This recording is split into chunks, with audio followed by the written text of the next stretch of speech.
Okay, so he's talking about ancient Atlantis, and he's talking about how Atlantis, which now at the time that he's writing is but full of junks and canoes, he said. He's referring to the Indians, who went about in canoes. And he says, but at one time they abounded with these tall ships, and they had trading with throughout the world and so on.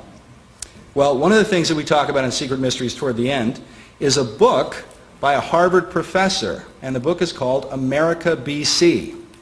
Now, America BC describes, this is from the back cover, it says America BC describes ancient European temple inscriptions from New England and the Midwest that date as far back as 800 BC. This is Barry Fell. This is like his magnum opus. This was his great work as an archaeologist. And he wrote about this. He documented for years. And I'll show you some of the pictures that he has in his book. The big picture there with all the coins, those are Roman coins that were found in the 4th century AD off the coast of Vermont. Okay? Then he's got different travelers that are carved in the upper, the upper right-hand corner. These are some of the different travelers. They're images that were discovered in the New Hampshire, Vermont areas. Below, he's got this figure there just below that.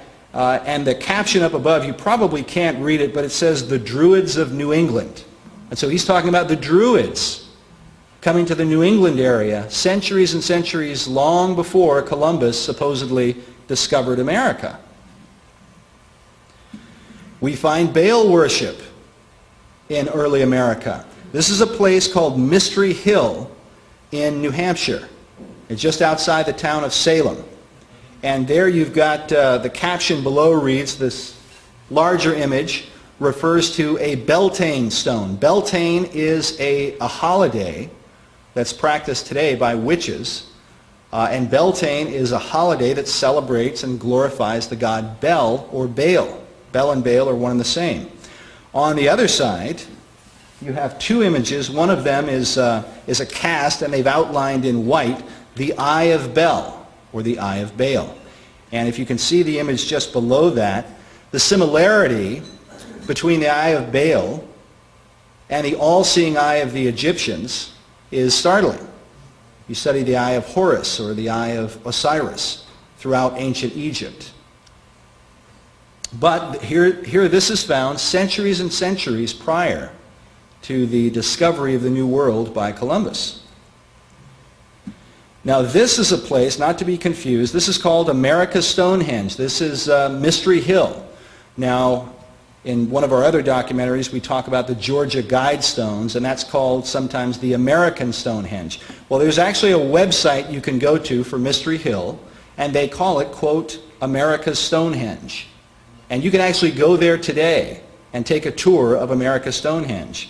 And again, it's near the town of Salem in New Hampshire, and this is from one of their magazines. It says, quote, inscribed tablets of the ancient Canaanite god Baal, Celtic god Bel, have been found on this site. Worshippers of Baal were associated with fertility rites, sun worship, and human sacrifice. I was pretty surprised to find that, but it's on the internet today.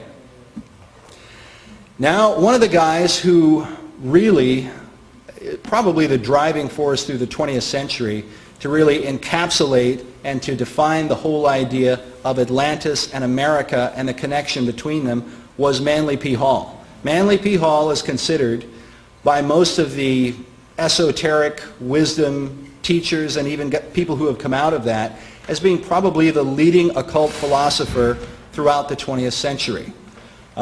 He founded an organization in the 1930s called the Philosophic Research Society. In fact, I used to live about a mile away from PRS, as it's called. I didn't know it until I started doing the research for this documentary.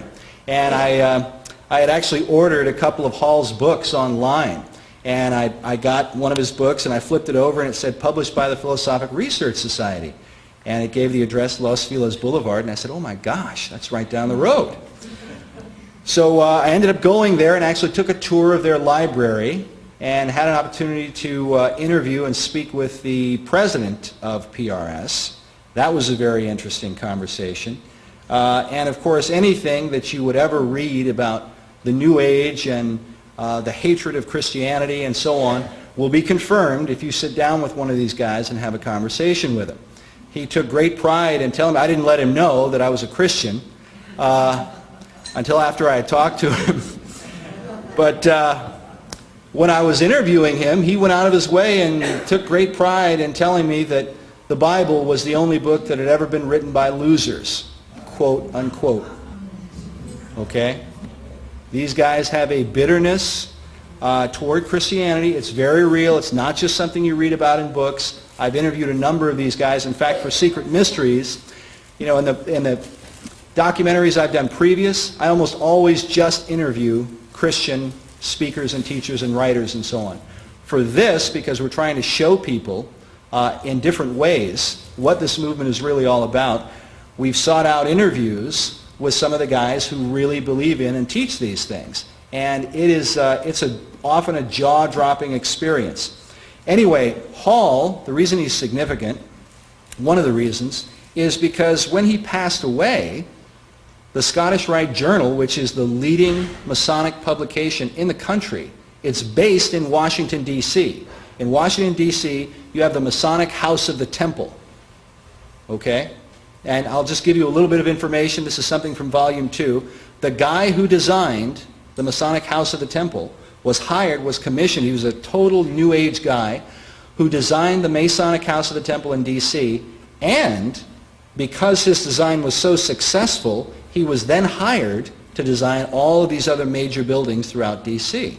It's very interesting. But anyway, the Scottish Rite Journal referred to Hall, they made mention of the fact that he was, quote, often referred to as Masonry's greatest philosopher. Scottish Rite Journal, 1990.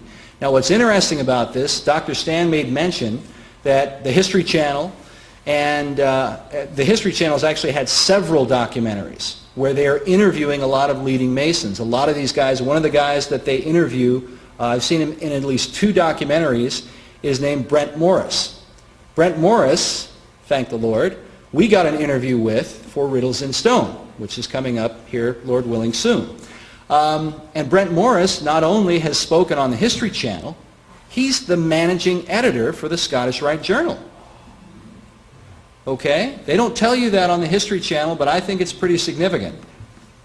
He also has published several books. The Masons are somehow or other, they're really on the move right now. They've published several books confronting a lot of the anti-Masonic theories and teachings and things like that. And they're being very aggressive about it. They're coming out and they're talking about a lot of these hard issues and Luciferian worship and stuff like this, because it seems, as much as I can figure out, that they're really trying to clean up their image, but they're often defending the indefensible. And one of the things is Manly P. Hall. And they try to get away from Hall, but they have such a hard time, and you'll see when I show you the interview in Riddles in Stone how Brent Morris dances around the fact that the Scottish Rite Journal called Manly Hall Masonry's greatest philosopher. Okay? And the reason they want to deny Hall is because Hall tells you in the Lost Keys of Freemasonry that when the Mason truly understands the secrets of his craft, then will he hold the seething energies of Lucifer in his hands. That's what they're trying to get away from. But here's what Hall had to say about the whole idea of America and Atlantis. He says, quote, thousands of years ago, these mystical orders, he's talking about secret societies, were aware of the existence of the Western Hemisphere and the great continent which we call America. The bold resolution was made that this Western continent should become the site of the philosophic empire. And this is what Sir Francis Bacon, according to Hall and other Baconian authors, was all about. He sent the reason Bacon is significant is because he sent his secret societies to America early on. In fact, it's believed that that the Jamestown colony probably had representatives or guys in it who were sent by Bacon specifically.